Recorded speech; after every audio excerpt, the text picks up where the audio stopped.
Miriam and Ellie own their apartment outright. No mortgage, no rent. So why does it still cost them thousands of koruna every month just to live here? Today, I'm opening our books. Every koruna. When we moved to the Czech Republic, everyone asked me the same question. Is it affordable? Usually I say yes, but there's a problem with that answer. Affordable compared to what? California? Absolutely. The rest of Czechia? Well, that's a different conversation. And even though we own our own apartment, living in it is definitely not free. Every month we pay what's called a SIPO. Officially, it covers things like thermal energy and water. We pay it to a place called Bitasen that handles it for the building. It's kind of like a HOA, except this one pays your water and heating, which an HOA would never do. It's rent that's been given a different last name, sort of, because it's due at the end of every month, and it's based on the square footage of your home. And of course, if more people are in the flat that's using more water, then it's going to be more than just one person being there. And at the end of the year, if you went over, you pay the difference. If you use less, you get a refund. It all works out. You know exactly how much you have to pay every month, so there's no surprises. The surprise comes at the end of the year. Or not. Then there are the other costs. You pay for your electricity according to a couple of providers that take care of your area, and you choose the one you want. Our electric bill is paid monthly, and it's like a deposit. Like what we have at home called level pay plan. We pay a set amount every month, and again, if you use more, you pay the difference at the end of the year, or if you are under, you get a refund. But with these hot summers and the air conditioning, I expect we're going to owe some at the end of the year.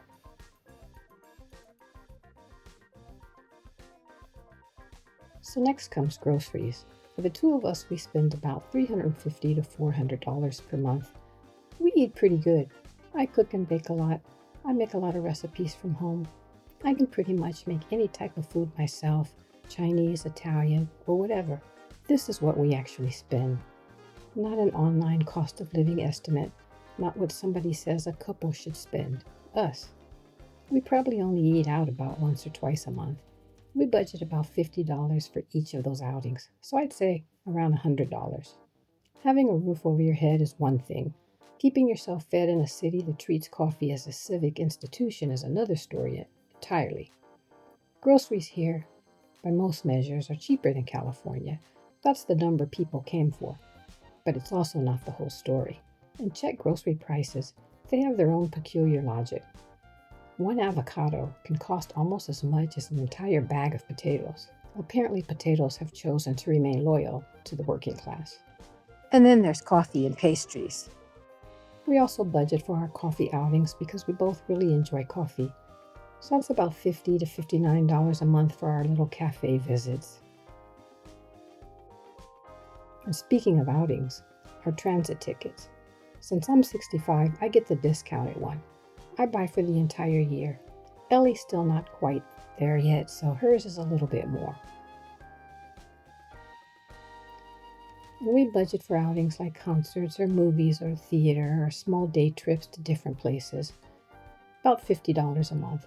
If we don't use it, it just gets added to the next month's bucket for day trips. Recently, we've been enjoying the shows at the Brno planetarium. The costs are very reasonable.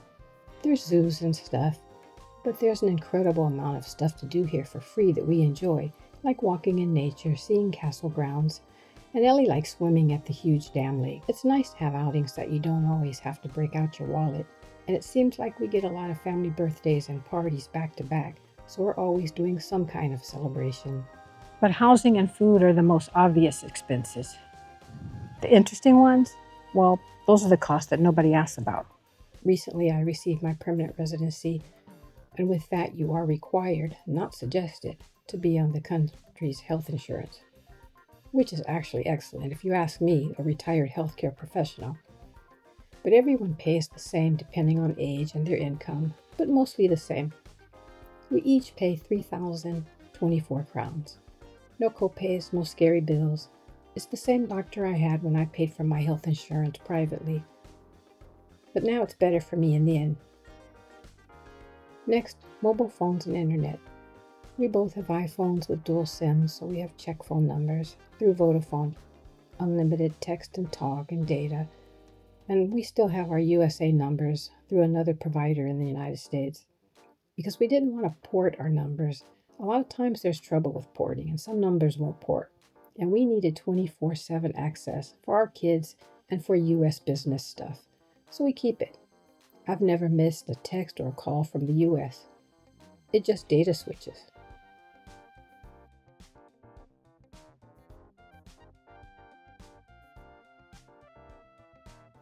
Subscriptions and all those recurring expenses that quietly leave your bank account while you're busy congratulating yourself for not having a mortgage.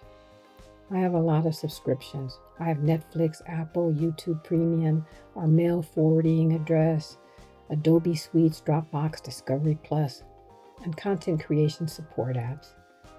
I spend about $110 for subscriptions. We also have a dog, Augie, so we budget for his care and food, which runs about $25 per month, and we put up $10 a month for his vet care and $10 towards his boarding if we have to go away and take a short trip.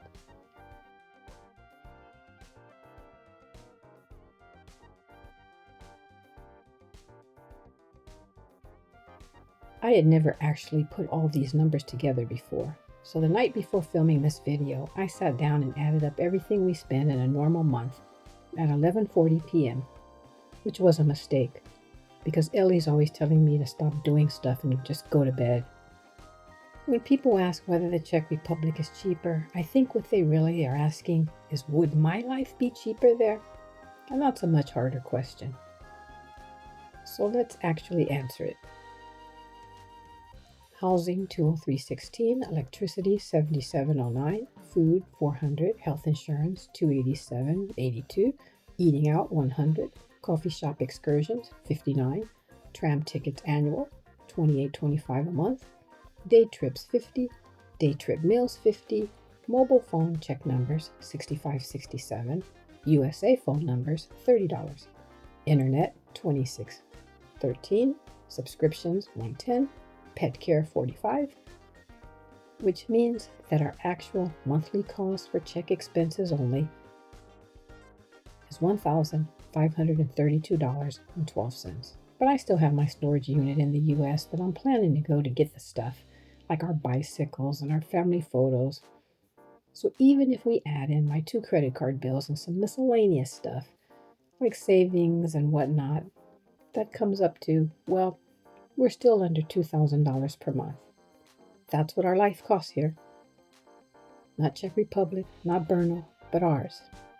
And that's an important distinction, because your life will be totally different. Because cheaper isn't really the question anymore. The question is whether what you're paying for is worth what you're getting back. And considering we're currently building the next version of this life, I think it's worth it. But I'll keep you posted. Ownership doesn't remove the bill, it just changes who it's addressed to.